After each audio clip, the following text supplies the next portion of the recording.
Welcome to Choose You Conversations, where we focus on self-care so you can do a better job of doing what God put you on this earth to do.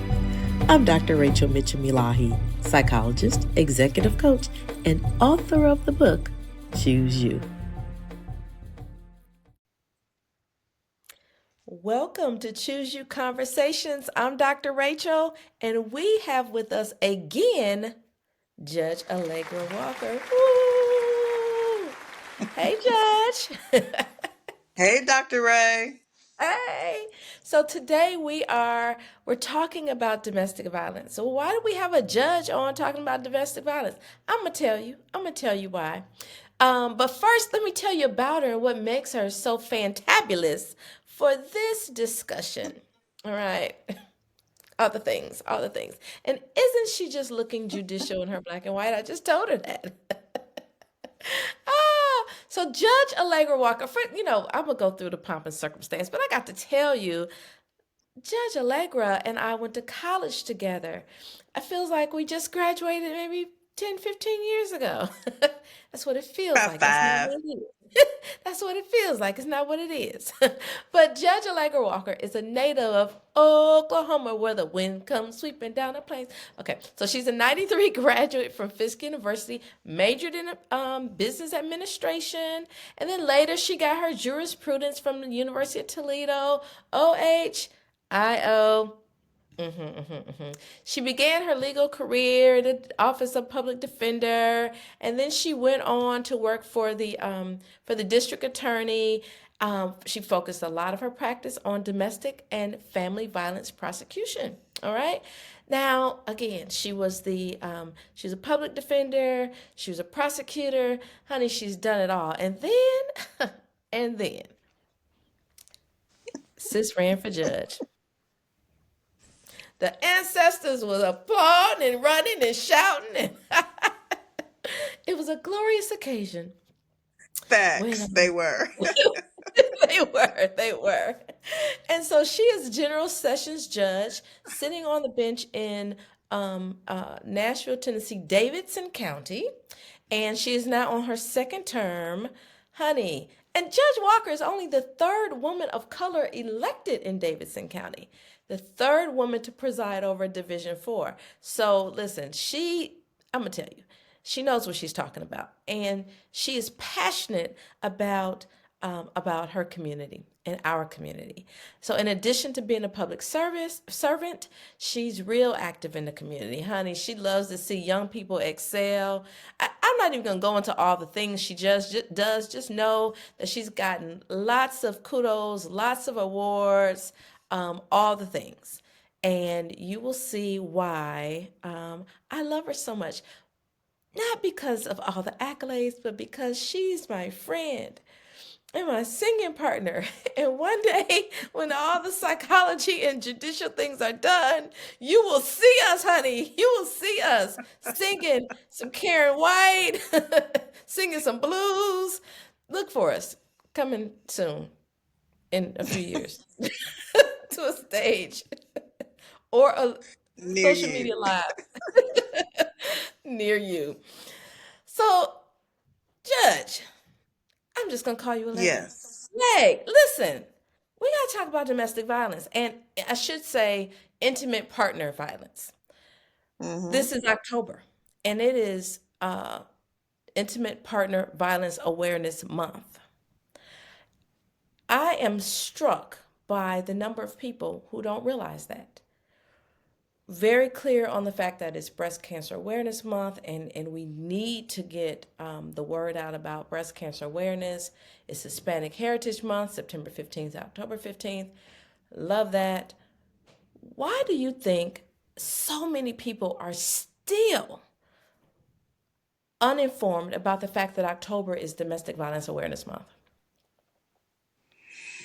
I'm not sure why people are still so informed, other than I'm not sure if the information is in places where they are. Like I'm not sure. The awareness month doesn't bother me. The fact that people are not really aware of what domestic violence is, kind of bothers me more so, and the damage. Long-term damage, short-term damage that it does kind of bothers me. So Absolutely. the month, yeah, okay, but it's a year long fight. So it's every month, every year, Every day, 24/7. Mm-hmm. every minute, every minute, Right. something is happening. Right. Why do you think then so many people are just uninformed about domestic violence in general when it's so prevalent? I think domestic violence is one of those things nobody really likes to talk about. Everybody knows somebody. Either it's you or it's your mama, your grandmama, your sisters, cousins, friends, aunties. But nobody really wants to talk about it. So if I don't have to talk about it, I don't have to think about it. I don't have to recognize that it's going on. So it's a in the head in the sand um, kind of topic. It's painful. It's Absolutely. hurtful. You know, all those things. Yeah, absolutely. The statistics are astounding. Is it one in four? Uh, one in Hmm. four women have been victims of domestic violence, and one in seven men. And that's rough, a rough approximate. But so it's you're like you said, it's happening to someone that you know, or has happened to someone you know. Hmm. Hmm. Something else about intimate partner violence, and we often focus on the physical, but there are many other types and let me back up and say that violence, domestic violence, is about power and control. And so there are many Right. other facets that often accompany the violence, but they also may occur without the violence. So there's financial abuse, there's emotional and verbal. There are there's six. Wait, I'm blanking. They just left me. Emotional, verbal, financial, sexual, and a few more. We'll tell you about them. Hmm. We'll tell you about them. But they're all about power and control. And a lot of times these other ones accompany physical violence, but you can have that financial abuse or emotional and verbal abuse, any of them, right? They're devastating. Tell me what you see in your courtroom relative to and the community that you serve relative to these different types of abuse. So, mind you, Davidson County is a pretty decent size jurisdiction. It's a little smaller than Atlanta, but it's a decent size. And we have three courtrooms dedicated to this issue now. We just opened up a new fourth one coming in January just to deal with the Wow. orders of protection. So, out of 11 courtrooms, we're about to take up four. So, we've increased in size and numbers and things that we're dealing with. I run about 65 cases a day. This is all day, every day. And then orders of protection is another layer of about 30 to 40 cases, about 30 cases a day as well. Um, so what we see, I mean, it goes from 0 to 60 on any given day. So it's just the basic.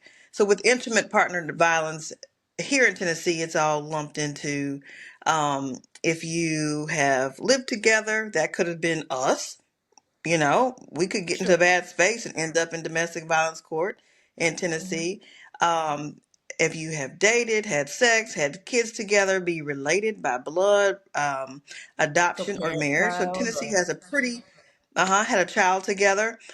So Tennessee is a pretty large umbrella that lumps up into domestic violence. It may be different um, there in Georgia, but it's pretty broad here.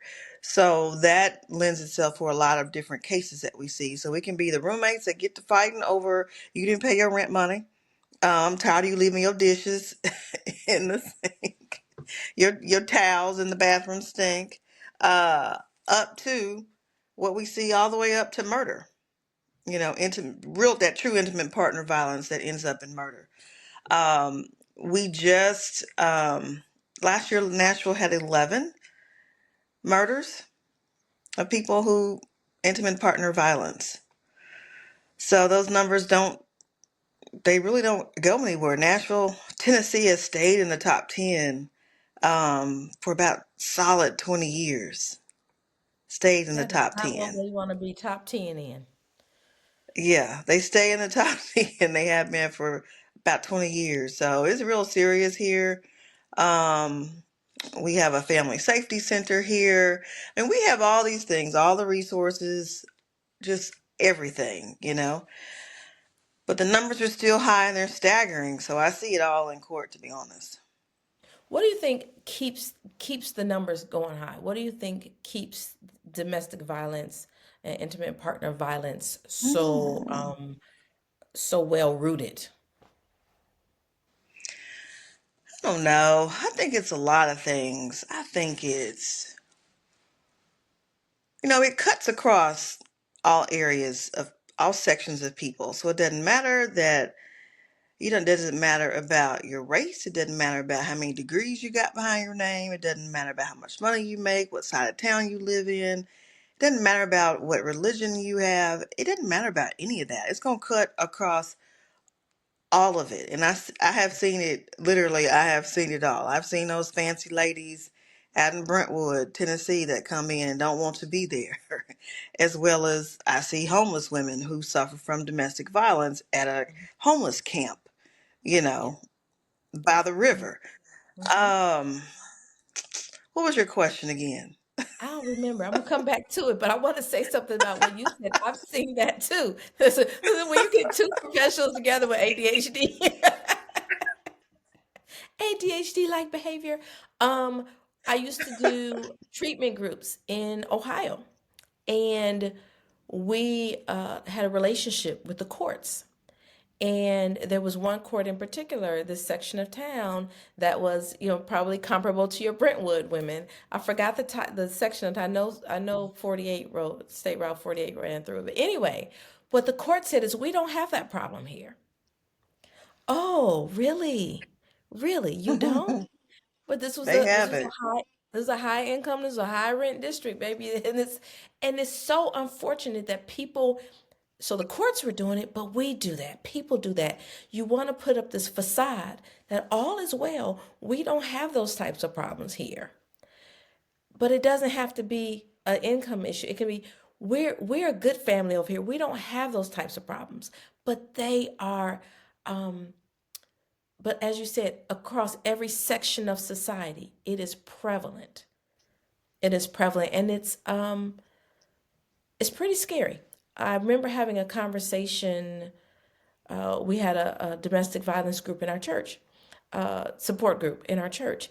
And I remember our pastor saying that, and speaking to the men, and I guess he spoke to other clergy, that until men speak out against men Absolutely.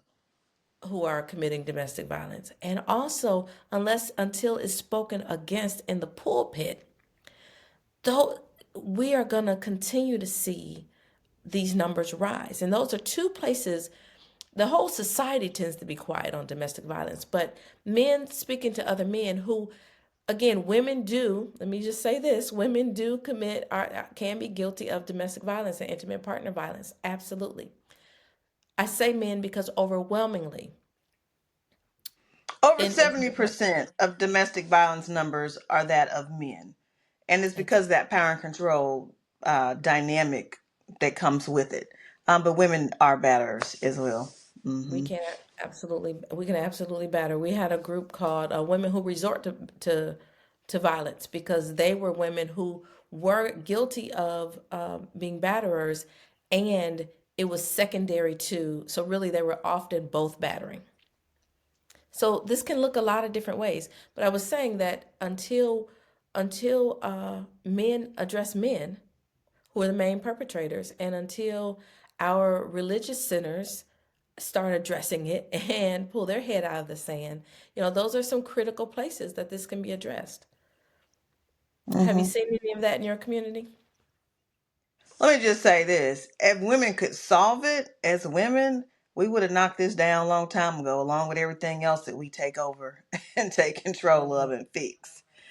So in Exactly. my community, absolutely. The YWCA initially started an initiative called Amend, And I forgot what it stands for, but it's essentially men against domestic violence. Oh, nice. So um, we have people, men, who go out into the community to talk about domestic violence with other men, and they Mm-hmm. start as young as in middle school, and they go all the way through talking about domestic violence. Shane Foster, who was Mm-hmm. here in Nashville, started that initiative, and he's now gone into private consulting and doing the same work, but it's still here connected to here in Nashville.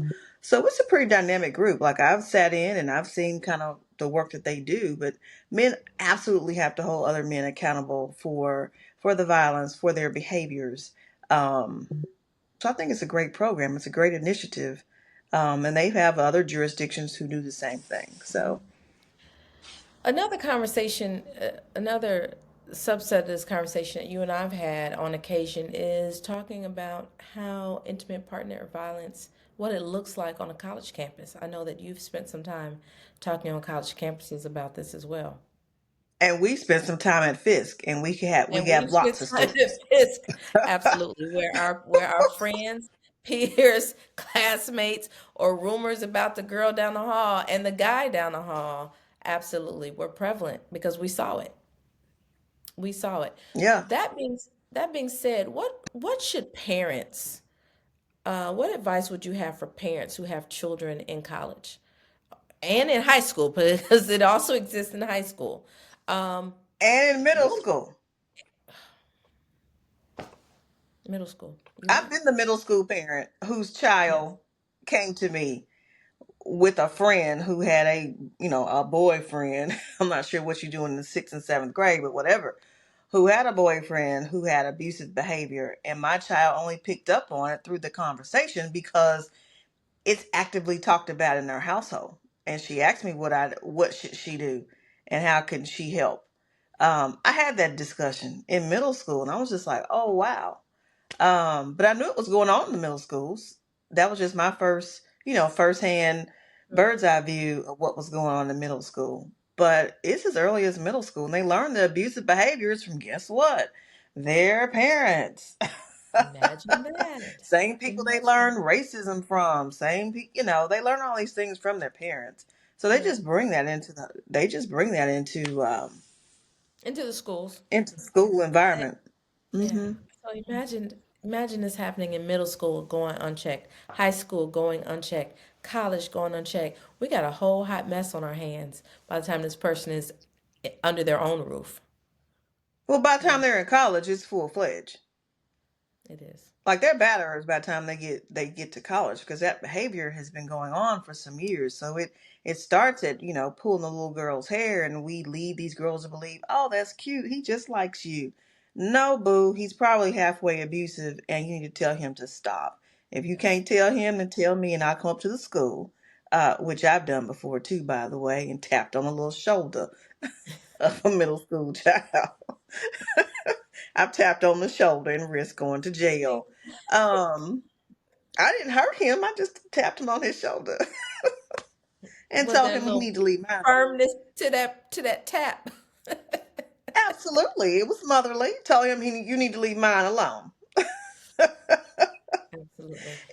So Anyway, there are a couple things in that. There's having the a relationship with your child that you're actually talking about everything, right? So mhm, you're not just talking about drugs. You're not just talking that you're talking about everything. You're talking about drugs, you're talking about sex, you're talking about violence, you're talking about just dealing with disagreements with peers. I mean everything is where it mhm, starts. So now I can talk to you about what I saw. I can talk to you about questions. I can talk to my parent about questions that I have or what I saw going on. And that's beautiful that you have that relationship with your daughter that, she's telling you, Ma, I saw this and I didn't like that. I have the same thing with my children. They'll say probably, well, and even so with the work that we both do, then they're like, let me tell you what I heard. Let me tell you what I saw. mhm. Pay attention. Pay attention to what your children are saying.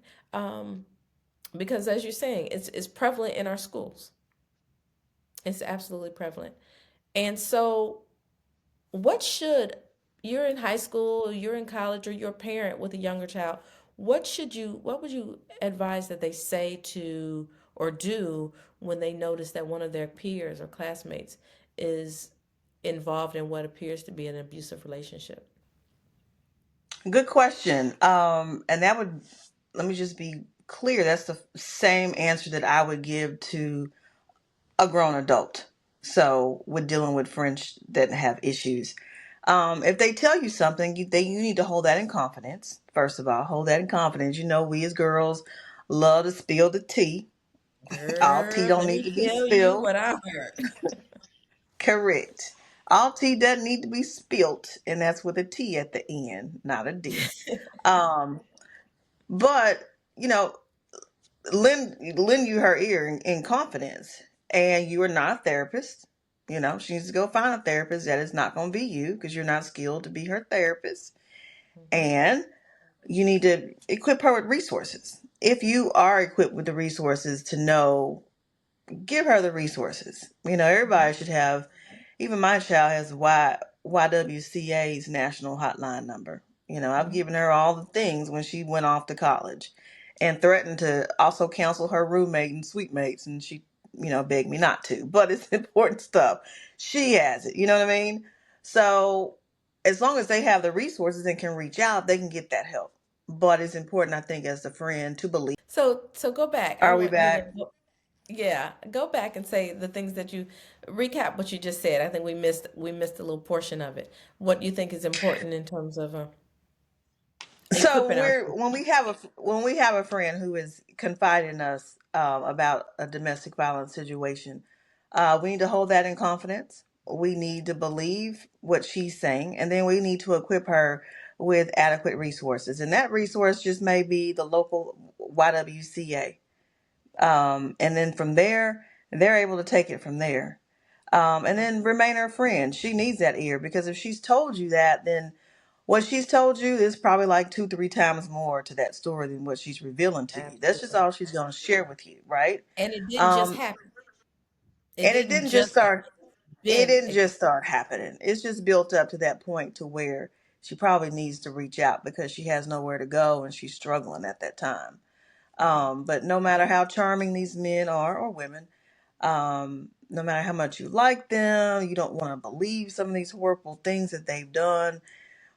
Nobody's really out here lying about that. That's something that we're just not making up in our heads. You know what I mean? So if she Mhm. tells that to you, you need to believe it. It happened. And even more of that happened. You know what I mean? So You those are and just you some of bring the up things. I'm sorry, go ahead. Just saying, those are just some of the things that I tell women. Some of the things that I've told, my young adult right now. Mhm.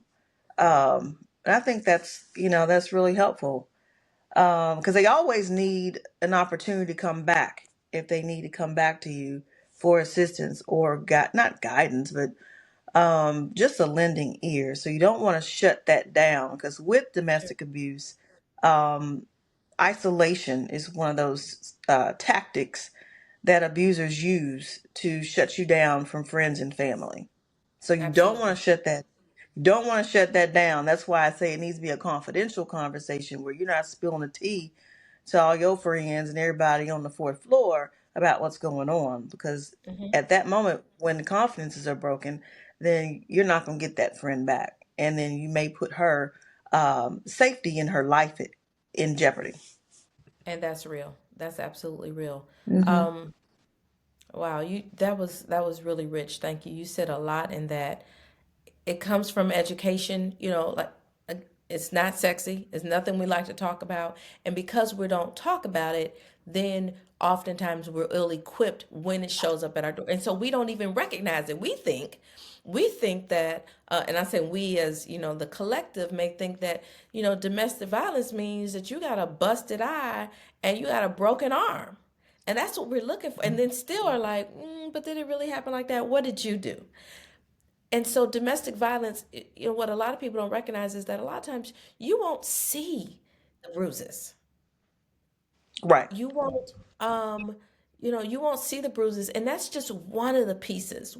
um, that goes along with it, right? You're someone that's real skilled. They're hitting you in places that the average person just isn't going to see. Um, You know what I'll see in court, and it drives me bananas whenever they say it. And I always say something smart to the defendant, always. Judge, if I would have hit her, or if I would have done so and so, you would have known it. Really? I You don't necessarily know that. Did I check her scalp for lacerations? Have I checked her throat when you put your hands around it? Didn't necessarily bruise, but it's bruised on the inside of my esophagus. It's bruised there. The marks on the other parts of her body where she's covering up. I mean, I hate when people say it. It drives me and the bananas. And it just goes to say that those bruises are not always external. You don't always see them. we cannot let bruises uh, equate the existence of domestic violence, because that's just not accurate. I had a conversation Right. with a colleague once who talked about some of the abuse she suffered years ago, and the police decided to not go further, and the I guess the DA decided not to prosecute because with what she said happened, they said, well, you'd have a bruise. And Mm, she was a white woman. They said, well, you don't have any marks. What?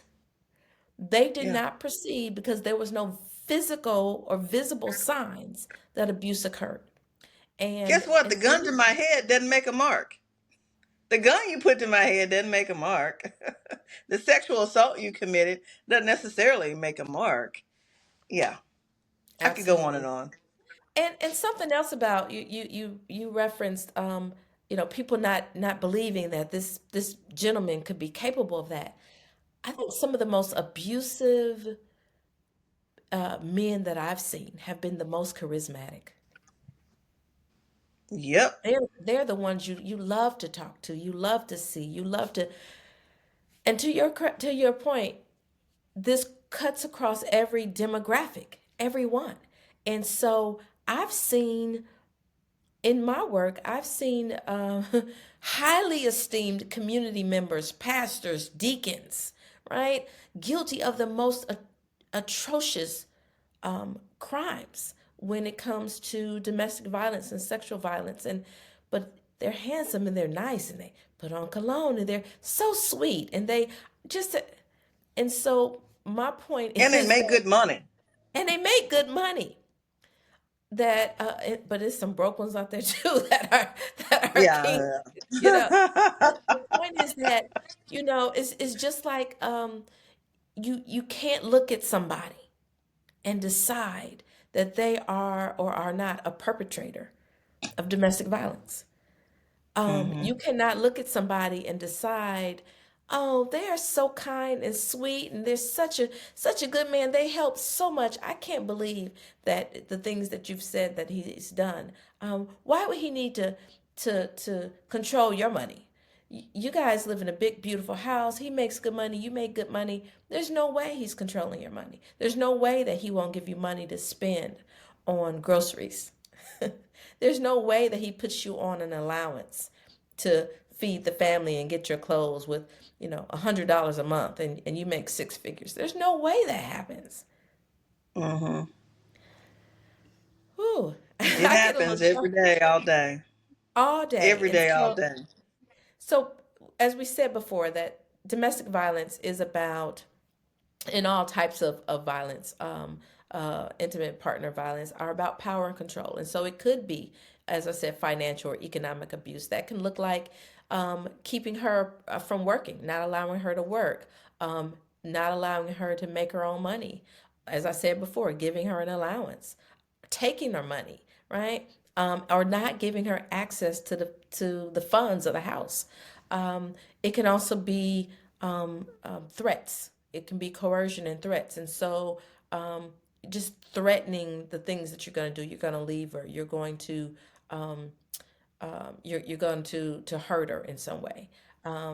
Let's go Intimidation. even further. Uh-huh. It can Go ahead. just it's simpler than that. That Hmm. cell phone. I pay for the cell phone that I'm providing for you and the family. Therefore, I have a tracker on you. and I know exactly who you're talking to, where you're going. I'm requiring you, mandating that you have to check in when you say that you're certain places and who you're talking to. Like, I'm controlling that by that cell phone. That Mhm. cell phone right now gives more people, most of my cases have cell phones attached to them somewhere within that case. Either you're talking to people you shouldn't be talking to, doing things you shouldn't be doing, using the Staying too cell phone long. for power control. I'll Mhm. use the cell phone because I'm mad. I'm going to throw the cell phone across the wall and smash it. I'll show you, and then you won't have any communication to the outside world. And I can do it because I pay the bill. It's really my phone. I'm just letting you use the phone. Oh, the cell phone business is crazy, and I see a lot of that with younger kids as well. I Mhm. tell my daughter, you don't need nobody to pay your phone bill except for me or your daddy. We don't entertain anybody else wanting, because they think it's cute sometimes. Oh, he's checking my messages. He's jealous. He wants to know who I'm talking to. Blah, blah, blah. No, boo, that's control. That's parent control. That's what that looks like. So if you see it in the future, then you know what that is because your mama told you, Right. right? So the cell phone is very problematic. Whew. Pay your own bills, ladies. Pay your own bills. And here's the Pay them. thing, and people will say, "Oh, my friends are just they're jealous, they're envious of when he's separating you," because that's another hallmark of this intimate partner violence that we're Isolation. talking about. Mm-hmm. Isolation. When you just now you don't talk, you're falling out with your family more, you don't talk to them as much, you don't go around. He's monopolizing all of your time. When you just look, and it's insidious. It's not you're you wake up tomorrow and you're away from your family and friends. No, no, no, no, no, no, no, no, no. It's very It's subtle. overtime. It's over. Very It's subtle. over time. Um, They don't like me. They don't think I'm good enough. They trying to keep me away from you. It just goes. yeah. It I had a goes family on, member who on said and on. a family member, she had gotten into an argument with her mother, and this person that she was seeing told her, "Oh, well, your mother don't love you." Like he just manipulated and made an opportunity out of that little fight they were having, and he just got it. She didn't see it then. She's like, "Yeah, you're right. If she cared about me, she would." It was years later that she recognized when she got away from that situation that she could see all the manipulation that was happening. So yeah, so you can't always see it when you're in it until it's too late. Hmm. How do we prevent that as women? How do we not prevent, well, how do we keep our eyes open to the subtleties of domestic violence, of power and control, of someone trying to manipulate and isolate us? What do you think about that? First of all, we got to educate ourselves to what domestic violence is and what it looks like.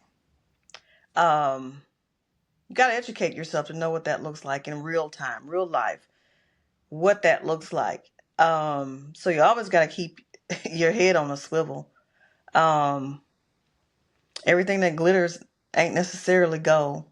Right. So I think when we go into that initial phase, and that's where the violence starts, that's where the manipulation starts, is in that initial stage, that honeymoon stage, where Because nobody's everything is knocking you good. around on day two, on a date number They're one or date not. number two.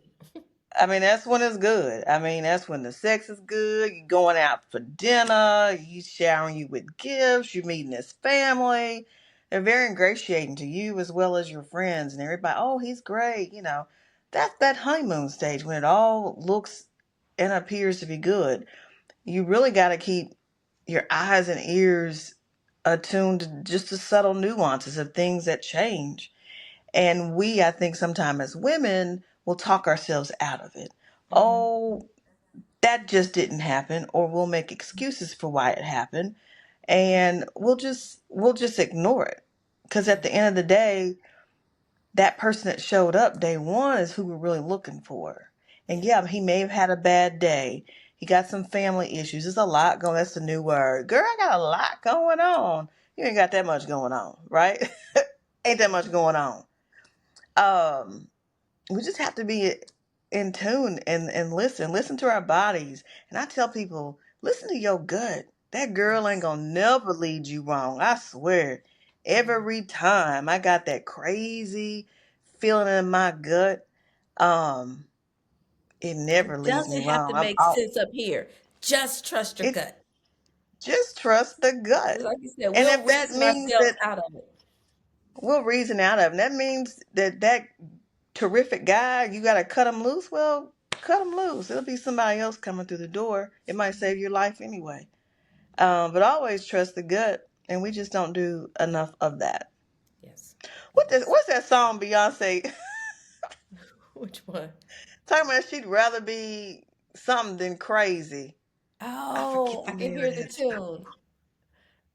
It was off that Lemonade. It was off that Lemonade CD when she was going to town about that whole relationship with JC. But Oh, essentially, the song, essentially what she's saying, she's gonna trust her good, and she'd mm. rather act out and look crazy than you make her crazy at the end of the day. I forget the name of that song. Is it I'll I'd rather remember it. go blind? Oh, I forget. I should have Anyway, even brought it up. Sorry. no, we got so everybody's got to go find a song, right? Go find a song. But exactly, just you. It doesn't have to make sense. It doesn't have to be math. It doesn't have to be one plus one equals two. It's just because your other senses will deceive you, particularly if you don't want to see it. You're not going to see anything you don't want to see. So if you decide, well, if you catch yourself making excuses, sometimes that's the key. You hear yourself talking. Also, if you got people you're tight with, again, keep talking to them. I say I need people that are Team Rachel. Because they're gonna when I'm talking to them, they don't have to know the details, but when I'm just talking about things that I'm experiencing or things that are going on, they were like, wait, hold up. Wait, what happened? Like what Right. you say?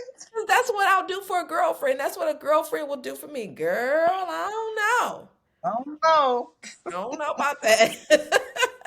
I don't know about that. So, um, the other thing, and I talked about some of the other types of violence that coexist often with the physical piece, is that sometimes those other types of violence will embarrass you and beat you down so that you've already become a turtle. You're already in a shell, right? I can't make Mm-hmm. six figures and tell my friends that I'm on allowance. I'm gonna make all kind of fantastical excuses. Girl, come on, let's go to lunch. Girl, I'm watching my figure. Well, come on, you ain't got to eat. They got salads there. Girl, no, I got something else to do. Friends who always have excuses, right? Maybe Or friends I who can't go because this clown's gonna blow my phone up the whole time, and I dare not answer the phone while I'm out. And it's been an exactly hour already, so I really don't want to go because I don't want to have to deal with that. And then you ask me, "Girl, what's going on? Why is that phone blowing up? Isn't this the fifth time he done called you?" right. Mm-hmm. And so to avoid all that scrutiny, I just won't I go. just don't go. And, Correct. I'm not going to tell you.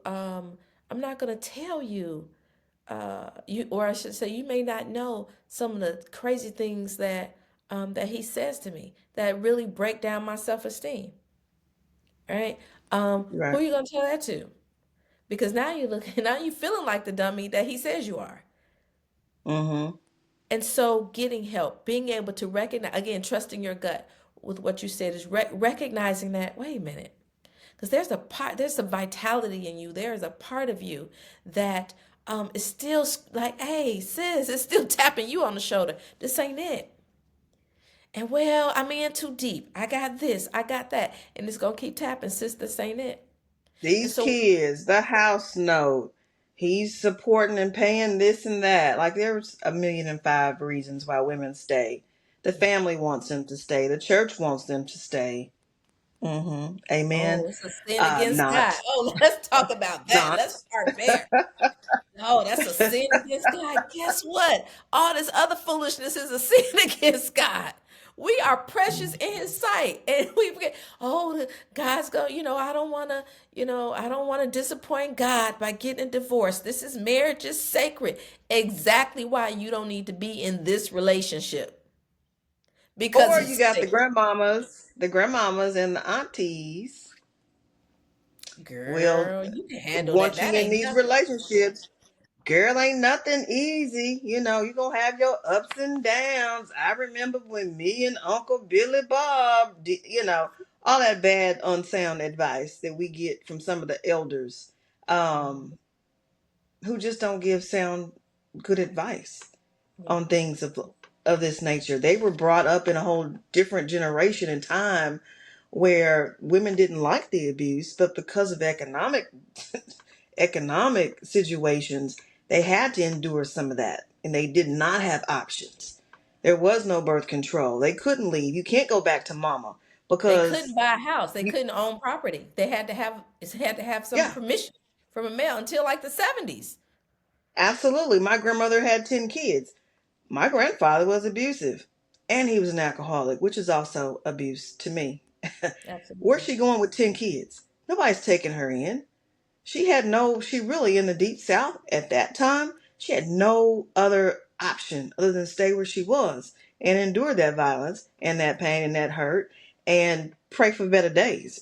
But we're not there anymore. Like, Yeah. that's not our life anymore. Yeah. So I would never go and get advice from my grandmama. Just would not. Or older Not aunties on who are that. 70. We Not can on talk to that. grandma about cooking. We can talk to grandma about we can talk to grandma Correct. about the goodness of the Lord, but we're not talking about abuse. We're not talking about And staying it in this could be marriage. good advice. It could be good advice. But then it could not be good advice as well. So it Yeah. just depends. I tell people all the time, know your audience, because not all advice is good advice, and some may cost your life. Yeah. To be honest, Absolutely. Absolutely. And people are, and here's the thing, our loved ones, they're our loved ones for a reason. They're not out for our demise. They are not consciously. So they're not going they're doing the best they can. They're giving you the best advice they have. They're telling you what they think works. Right? They're not trying to set you up. They're like, "I think you should do this." But when you know better, you do better. And sometimes they just don't know better. they just don't But know. but that tapping that you're getting, where your gut is like, "Nah, sis, you shouldn't be you don't deserve it to be spoken to this way day in and day out. You don't deserve that. You deserve better. I You agree. deserve better. And so when you decide that you deserve better, then you get to do something about it. You mentioned the YWCA. I like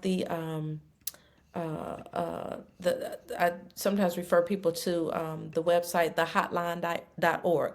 So YWCA, thehotline.org. There are tons of, here in Georgia, often refer people to Partnership Against Domestic Violence, which is PADV.org. A lot of these websites have an escape button. So there's a big X somewhere. So that if your person comes in, so they don't see what you're doing on a computer, you can just hit that X and it'll be something completely different, a completely different website.